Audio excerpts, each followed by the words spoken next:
नमस्कार दोस्तों, हमारी आज की कहानी है माँ, आपको भाभी के संग अपना व्यवहार सुधारना होगा। अरे भावना बहू, सूरज निकला कि नहीं? सास सुनीता जी हड़बड़ाते हुए बोली। अपनी बच्ची को देखने के लिए तो मेरी आंखें पथरा गई हैं। पता नहीं कैसी होगी मेरी बच्ची। बस अब सब्र नहीं होता, जल्दी से आ जाए। फ़ोन करो कहाँ तक पहुँचे। माँ जी, सूरज जी को निकले तो 1 घंटा हो गया और फ्लाइट तो 9 बजे की है। अभी तो 8:45 बजे हैं।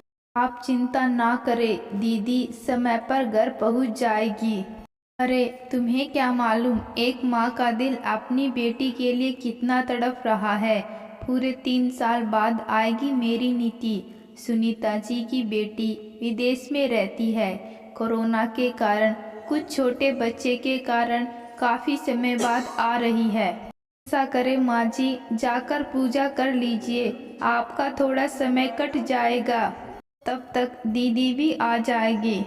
अरे बहू, तुम्हारे आलस की तो प्राकृष्टा है। ये नहीं कि सारा काम खुद निपटा लो। तुम देख नहीं रही मैं अपनी बेटी के लिए किस कदर हैरान परेशान हूँ। उसे देखने के लिए तड़प रही हूँ।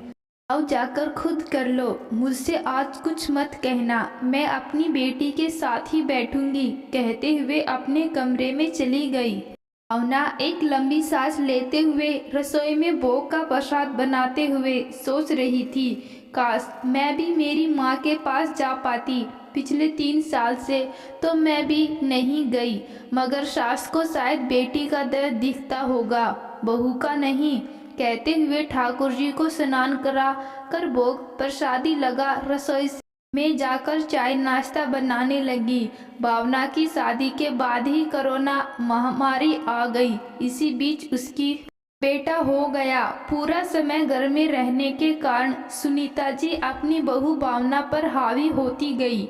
अभी बीमारी फैल रही तो कभी बच्चा छोटा है बोल उसे अपने मायके भी नहीं जाने दिया है। धीरे धीरे उसका आत्मविश्वास भी अपने ऊपर से उठने लगा। उसकी सास जो कहती वह चुपचाप करती रही। सूरज अपनी बहन को लेकर घर पहुंचा। खूब भव्य स्वागत के साथ सब मिलकर नाश्ता करने लगे। समोसा, कचौरी, ढोकला, खांडवी, सैंडविच, पोहा, जलेबी, नारियल बर्फी, बेसन लड्डू से पूरी डाइनिंग टेबल भर गई। शरबत, जूस, चाय, कॉफ़ी अलग अलग, सब इतने सारे नाश्ते का आनंद ले रहे थे। बस भावना ही थी जो भाग भाग कर सबकी पसंद का खाना परोस रही थी। तभी नीति बोली, अरे भाभी आओ ना, आप भी बैठकर हमारे साथ चाय नाश्ता कीजिए। और भाभी आप छुट्टियों में मायके गई थी ना? भावना ना में जवाब देने ही वाली थी कि हे बहू, बातें बाद में होती रहेंगी, तू जल्दी जा। मेरी नातिन के लिए बोर्नवीटा वाला दूध और बिटिया के लिए कोल्ड कॉफ़ी लेकर आ। पर मम्मी मैंने जूस पी लिया है। तू चुप कर, जा जल्दी जा, कोल्ड कॉफ़ी बना कर ले आ और उसमें वैनिला आइसक्रीम भी डालना, खास नीति के लिए मंगवाई है। भावना चुपचाप बिना कुछ बोले वहाँ से चली जाती है। मगर नीति को अपनी माँ का ऐसा कुटु व्यवहार पसंद नहीं आता। उसे याद आता है जब भावना भाभी शादी होकर आई थी तो उनका दूध सा उजला रंग, छरहरा बदन, तीखे नैन नक्श देखकर तब सारे लोग एक ही बात बोल रहे थे, क्या चांद सी दुल्हन कर आया है सूरज। ऊपर से चेहरे की मुस्कान उसका आत्मविश्वास बढ़ा रही थी। थोड़ी जलन तो उस समय उसे भी हुई, मगर आज भाभी की उतरी हुई सूरत, आंखों में गड्ढे, बड़ा वजन, बिखरे बाल, तरतीब सा रहन सहन देख घबरा गई थी। माँ इतना नाश्ता क्यों मंगवाया है? मुझे तो वैसे भी इंदौरी पोहे जलेबी खाना था, फिर इतना सब कुछ क्यों? पगली बाहर से क्यों मंगवाने लगी? वैसे भी विदेश में तू पिज्ज़ा, बर्गर, हॉट डॉग, न जाने कौन कौन सी विदेशी आइटम खाकर काली पड़ गई है। इसलिए मैंने ये सब व्यंजन भावना से कहकर खास बनवाए हैं तेरी पसंद का। ये नारियल की बर्फी चख, कल ही ताजे नारियल से बनवाई है। मावा भी घर का और यह बेसन के लड्डू मेरी रानू नातिन के लिए दाल घर की चक्की में पीस कर तब जाकर बेसन घी में भूनकर मेवे डालकर बनाए हैं खास तेरे लिए। हाँ, लेकिन आप इतना परेशान क्यों हुई?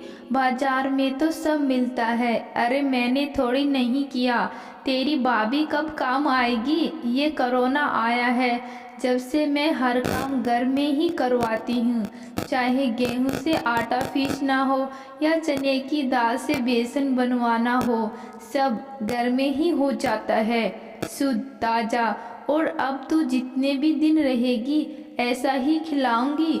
देख तो जरा कैसा मुंह सूख गया है मेरी बच्ची का, कितना दुबली हो गई है फालतू बाजार के पिज्जा बर्गर खा खा के। कहते हुए सुनीता जी उसके बालों में हाथ फेरने लगी। क्या ये सब भाभी ने बनाया है? सोच हैरान हो गई। और घर में काम वाली तो आती है ना। काम वाली की क्या ज़रूरत है? वैसे भी बाहर के लोग जितना कम आए जाए उतना अच्छा है। तू जानती नहीं कि कोरोना में सब बंद हो गया, बहू अकेले ही सब संभाल लेती है। जन देख रही है इसका, वरना यूँ बैठे बैठे और आलसी हो जाएगी। कहते हुए अपने मुंह में एक लड्डू दबा लेती है सुनीता जी।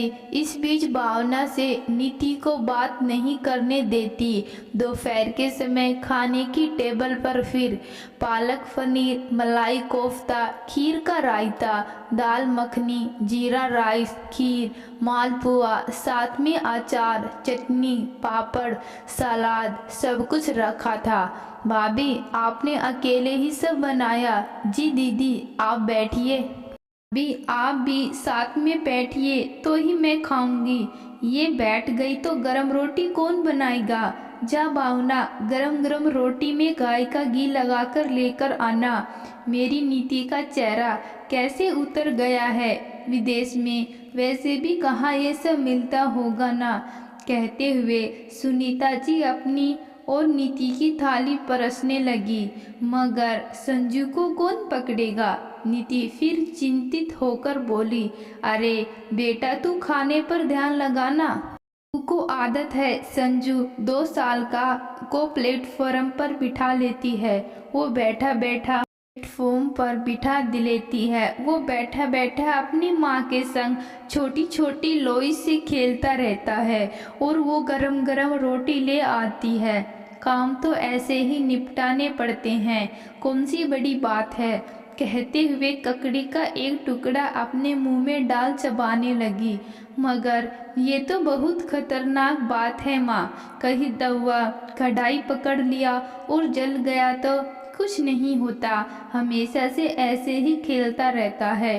रसोई में उसके साथ अपनी माँ की लापरवाही और व्यवहार देख नीति तुरंत टेबल से खड़ी होकर रसोई में पहुंची। संजू को सुनीता जी को पकड़ाया और कहा, आप इसे देखें, तब तक हम दोनों रोटियां सेक कर लाते हैं। अरे बिटिया तू थकी हारी हुई आई है, यहाँ मायके में रोटियां सेकेगी? नहीं नहीं बेटा, तेरे तो आराम करने के दिन है, तू यहाँ किसी काम को हाथ नहीं लगाएगी, समझी? हाँ माँ मैं समझ गई, पर आपको समझ में नहीं आ रहा है। भाभी बच्चे और परिवार के पीछे खुद को पूरी तरह भुला बैठी है। जब से मैं आई हूँ देख रही हूँ, पसीने में लथपथ पूरे घर में दौड़ती घूम रही है, में छोटा बच्चा भी संभालती है, आपकी फरमाइश भी पूरी कर रही है। और आपने मेरे नाम पर इतना सारा खाना पीना बनवाया, उनसे जिसकी बिल्कुल भी ज़रूरत नहीं थी। आपको मेरा उतरा हुआ चेहरा दिखता है, पर उनका क्यों नहीं दिखता? आप उनकी मदद क्यों नहीं कराती? और कोरोना में काम वाली छूट पर अब तक क्यों नहीं लगाई? अब तो अगर ऐसा है कि आपके घर बाहर के लोग आते जाते नहीं, तो मैं अभी अभी अपना बैग उठाकर वापस जा रही हूँ। कि मैं भी बाहर से आई हूँ। अपनी बेटी की बात सुन सुनीता जी का चेहरा सफ़ेद पड़ गया। वो बोली, अरे नहीं नहीं, तू कहीं नहीं जाएगी। अगर मैं कहीं नहीं जाऊंगी तो भाभी के संग आपको अपना व्यवहार सुधारना होगा। और आपकी तो मैं क्या कहूँ, जब हम लोग घर में थे तब तो काम वाले खूब आते जाते थे। आपसे तो खुद ही काम नहीं होता। हम बच्चों को भी हमारे दादा दादी ने कितने लाड से पाला है। आप तो घर का काम निपटा मोहल्ले में गप्पे मारने निकल जाती थी। भाभी के लिए आपकी कोई फर्ज नहीं बनता। और तो और आपने चक्की भी ले ली। मतलब कोई इंसान काम से फुर्सत पाए तो पाए कैसे, खुद भी तो थोड़ी मदद किया करो। आप तो 57 की उम्र में ही 75 जैसी जैसे काम करने लगी हैं। बहू के आते ही बूढ़ी हो गई हैं। बिल्कुल गलत। और भावना भाभी, आपको क्या हो गया है? अपने आप को कम क्यों मत समझ रही हैं। अन्याय करने वाला और अन्याय सहने वाला दोनों ही बराबर दोषी होते हैं। को अपने साथ होते ऐसे कड़वे व्यवहार के लिए बिना डरे बोलना चाहिए। अगर आप खुद के लिए नहीं बोलेंगे तो हर कोई आपको कमज़ोर समझकर दबाने की कोशिश करेगा। इसलिए कभी अपने आप को कम मत समझो। अब बहू हो या बेटी, अपने लिए बोलो जरूर। चुप रहकर अपने काम को कमज़ोर साबित करने की भूल मत करो। अपने लिए ना सही, अपने बच्चे के लिए आवाज़ उठाइए। संजू को ऐसे रसोई में देख मेरा कलेजा मुंह में आ गया। राशि लापरवाही में बच्चों को अगर कुछ हो गया तो फिर आप क्या करेंगी? आज तो किस्मत से मैं आपका पक्ष लेने यहाँ खड़ी हूँ। कल को आप अकेली होगी तब भी आप ऐसे ही डरेंगी। अपने और अपने बच्चे के लिए आवाज़ नहीं उठाएंगी। अपने साथ होता गलत देखती रहेंगी। आप इस घर की बहू हैं। अगर आपके फ़र्ज हैं तो आप पूरे अधिकार भी हैं। अपने उन्हीं अधिकारों का इस्तेमाल कीजिए। और आप कोई आलसी, कमज़ोर, मक्कार नहीं हैं। बस आप अपने माँ बाप के दिए संस्कारों के आगे चुप हैं। तब भावना बोली, हाँ दीदी, आप सही कहती हैं। गलती मेरी है। मुझे अपने हक के लिए बोलना चाहिए था। आपने मुझे आने वाली ज़िंदगी का सबक दिया है। अब आगे से मैं इस बात का पूरा ध्यान रखूंगी। बेटी नीति को गुस्से में देख सुनीता जी बोली, तू बिल्कुल सही कह रही है। धीरे धीरे मैंने ही सारी जिम्मेदारी भावना को पकड़ा दी। उसके बाद पलटकर नहीं देखा। और पीछे 3 साल में मैं इसकी आदी हो गई। मुझे एहसास ही नहीं हुआ कि मैं अपनी बहू के साथ कितना गलत कर रही हूँ। स्वार्थ में अंधी इसकी परेशानियां नहीं देख पाई और ये भी चुपचाप संस्कार और लिहाज में मुझे कुछ नहीं बोली। जैसे अपनी बेटी ख्याल रहता है, अगर उसका आधा भी ख्याल मैं भावना का रख लेती तो आज तुझे इतना बोलने की ज़रूरत नहीं पड़ती। उस पर भी मैं हर वक्त बहू पर आलसी होने का इल्ज़ाम लगाती रहती हूँ। भावना, मुझे माफ़ कर। आगे से मैं तुझे कभी शिकायत का मौका नहीं दूंगी। और काम वाली को तुरंत बुला ले। साथ में नीति के आ जाते हैं। उनके पूरे महीने अपने मायके रहकर आना। कल को संजू के स्कूल शुरू हो जाएंगे। फिर वैसे ही तेरा ना जाना कम होगा। दोस्तों, नीति ने अपनी भाभी का साथ देकर सही किया या गलत, कमेंट बॉक्स में ज़रूर बताना। धन्यवाद।